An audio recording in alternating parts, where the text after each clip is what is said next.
ended, I got a special invitation to go into Burma and have meetings there with evangelist Wayne Crook. And Burma has been shut down to foreigners being able to preach there for some time. I have preached there before, but the last maybe 3 years or so it's been shut down.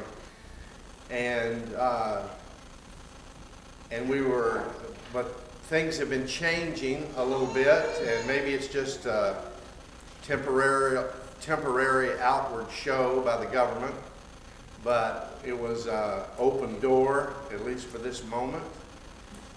So, I usually travel with this airline called ANA, and they go through Tokyo.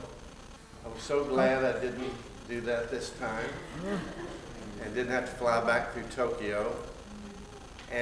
But South was coming through Korea, and we were concerned about maybe Kim Jong-il would do something. They've been bombing South Korea a little bit and sinking the ship, but was glad to come back through there. But that airline let me change my ticket without any charge, and so that was nice.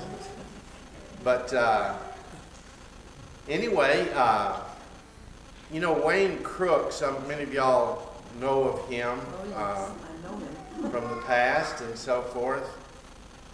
And he did a lot of evangelistic work in Thailand, had 90 crusades there during the 80s and 90s and maybe late 70s, whatever. But, I've been with him several times now, and I do not believe I'm exaggerating to say he's like the Billy Graham of Thailand. Wow.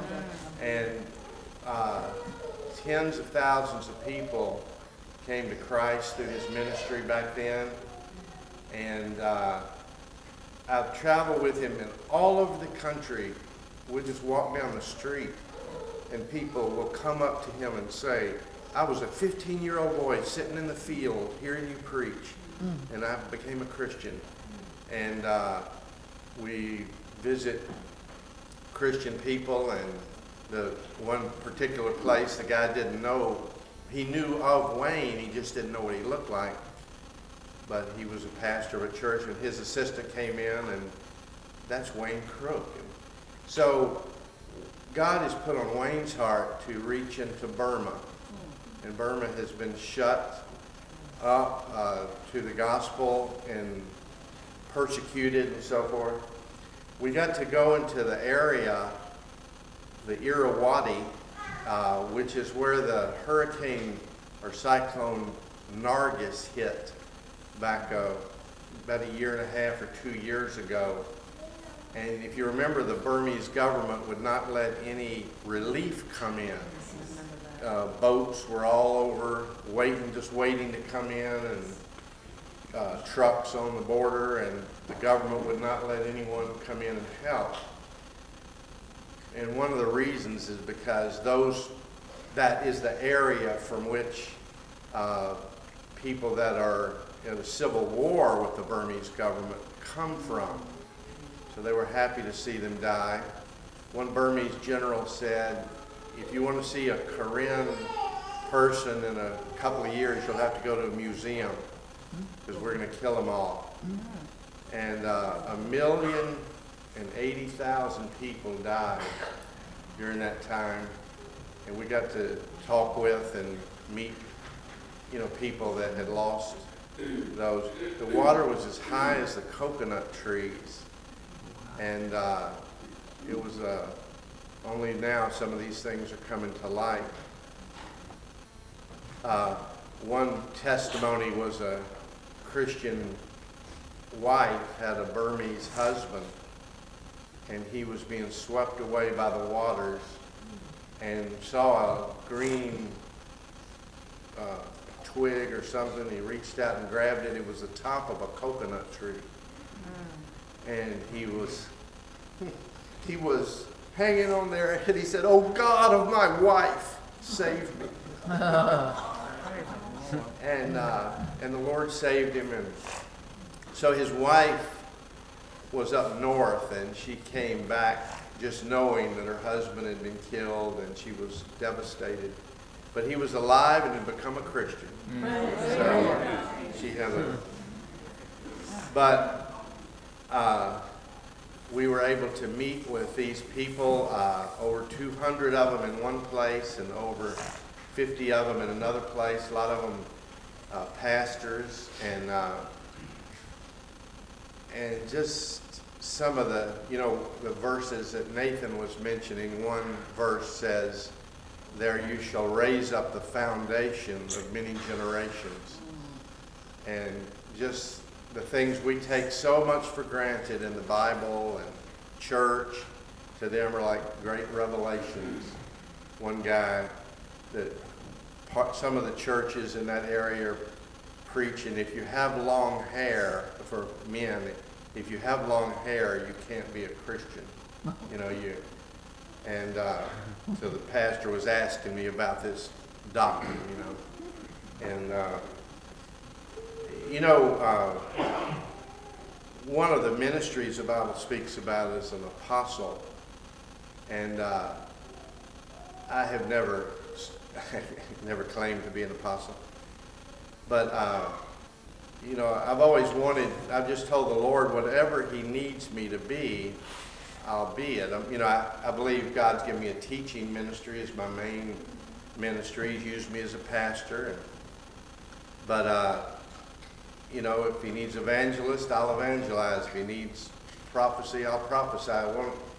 But as I go to these places and get to talking to the leaders and so forth, it's like God's just been giving me an insight into what this church needs more than ever, and able to talk with them and encourage them and share with them these specific things. So that was a real blessing to be able to do it there in this place where you send portions to those for whom nothing is prepared.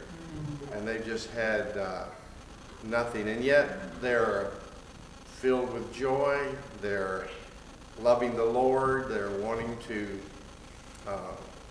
learn and to walk with Him. When I first went, I had a meeting with some Burmese pastors that were coming over into Thailand to have the meetings.